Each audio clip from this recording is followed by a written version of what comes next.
What is going on, guys? Welcome back to Amorous. So we're gonna be continuing our date with Dustin. So in the last episode we met his dick of a ex-boyfriend, but whatever. I told myself it has been long enough since the last date, regardless of how true that really was. So we're gonna ring him up. Ring, ring, ring. Why is his avatar just shirtless? Oh, Jesus. Hey, Fabulous. Sorry, was a little busy. It didn't take much for me to realize what was keeping him busy when I heard Barof's voice over the phone. Your toy, Dust?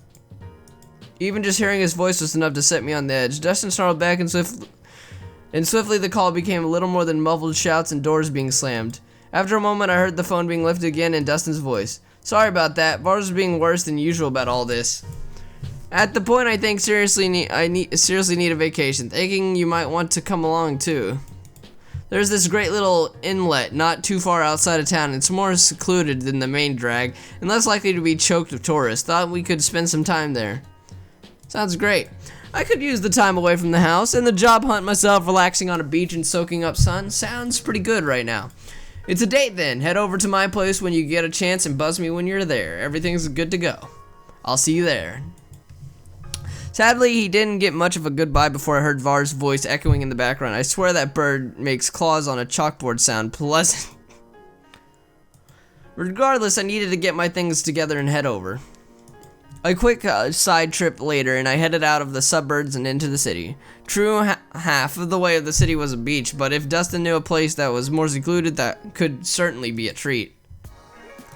The parking lot below Dustin's apartment complex was packed solid with cars. It'd be impossible to figure out which one was his. Fortunately, Dustin strolled out of the elevator and waved me down. Hey, Fabulous, glad you could make it. He walked up to me and gave me a brief hug and a smile beaming on his face. I like this music. It's so... I don't know. It's just... it's decent. It's good to see you again. I'm really looking forward to relaxing and getting to know you a little better. His smile turned a little predatory as he glanced around the parking lot. But first, I've got a little game I wanted to play. It's called Guess Which One Is Mine. My brow furrowed and he laughed. It'd just be fun. Which car do you think is mine? Kind of an odd game, I suppose, but I can humor him. SUV, luxury car, sports car, pickup truck, commuter car. How about that one? Tucked into a corner was a sleek black luxury car with leather seats and slightly tinted windows. Maybe that's his car? How about that one? Chuckle, only if Var's dad was buying me a car. Even then, I'd be afraid to drive it. There's my baby right there. He motioned to a pickup truck in the back of the lot. It was powered blue and looked like it had seen better days. Not quite what I was expecting. Would have never guessed. And that's when we're getting to know each other better, kid. That pickup means the world is to me. It was my first car and the first real thing I had that I could call my own. That truck let me be independent for once, helped me to make my own way. Sorry, it's just full of memories. He must really like that pickup, considering the amount of work he's likely put into it. Still, it wasn't recklessly or anything, just well loved and long lived. Toss your stuff in the back, kid. We should get going. It's a bit of a drive out to the beach. I nodded and sat my bag in the bed of the truck. I noticed he already loaded in a couple of folding chairs and a cooler as well as his own things. A black Speedo peeked out of the rucksack he'd tossed next to the cooler. Hop in, kid. The heavy doors of the truck slammed shut as the engine reluctantly revved to life. After a moment's hesitation, the truck lurched to life when we were on our way. Despite its questionable start, the truck's ride was remarkably smooth. Dustin and I chatted about the little things, weather and the like, before settled into a more serious tone. I wanted to thank you for giving me a reason to get Var out of the door quickly. I think I need this getaway badly. I know you dated that guy, but he gets on my nerves. I'm surprised he doesn't drive you crazy more often. Saying it's complicated would be an understatement.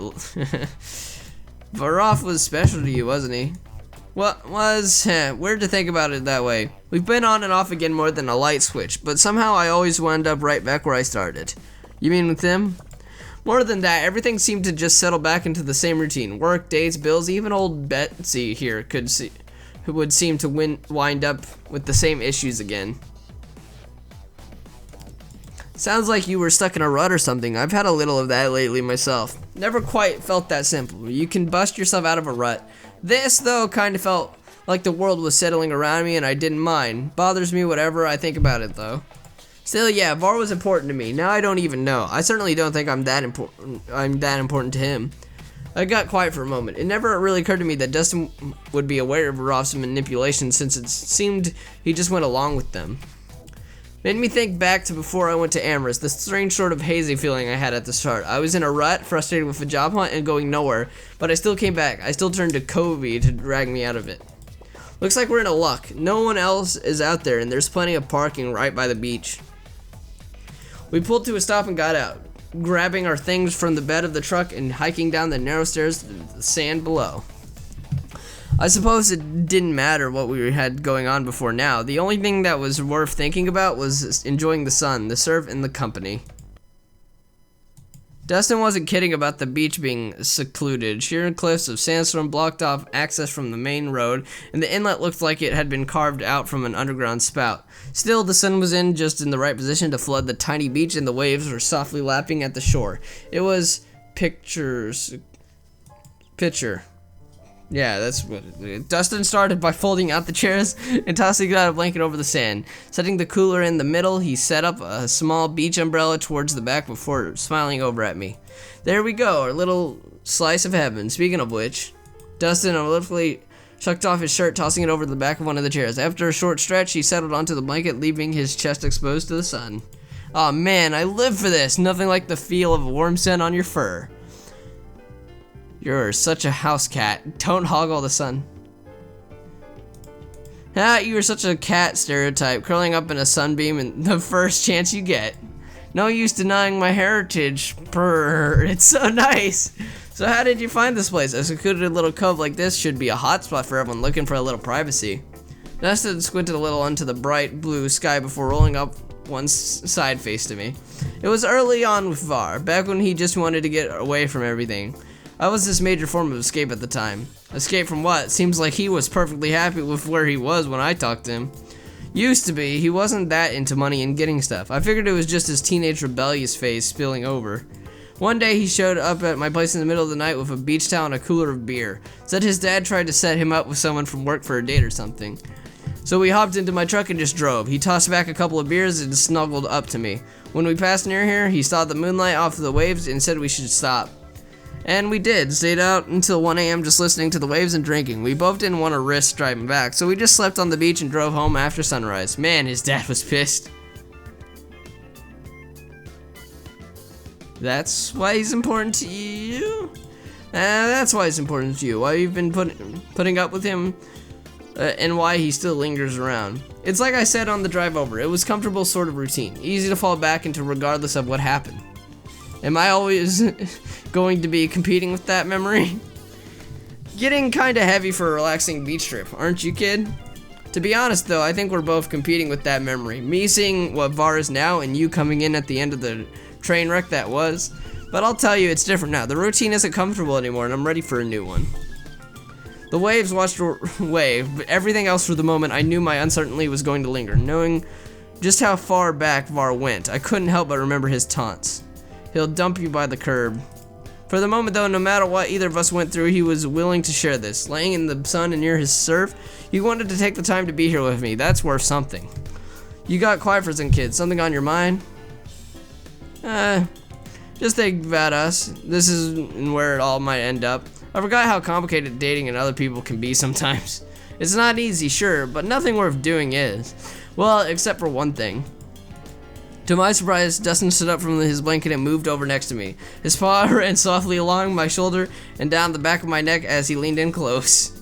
Gently, his lips brushed my own and pulled me towards him for a long, luxurious kiss. I could feel his strength around me and the tickle of his rough tongue against mine.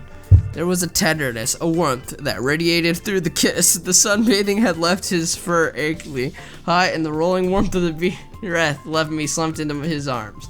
Then the cool ocean breeze passed over my lips. The shock of separation from him pulling me back from my haze. His paw stroked my neck softly, his smile beaming down over me. That's something Varaf and I never did here. A new memory that I'm enjoying greatly. I felt a chill rise from around me. Maybe it was the ocean or maybe it was my nerves, but I pushed forward onto the thick furred warmth and buried my face in his mane. I take it that it was a good memory for you too then. Definitely for parts of me.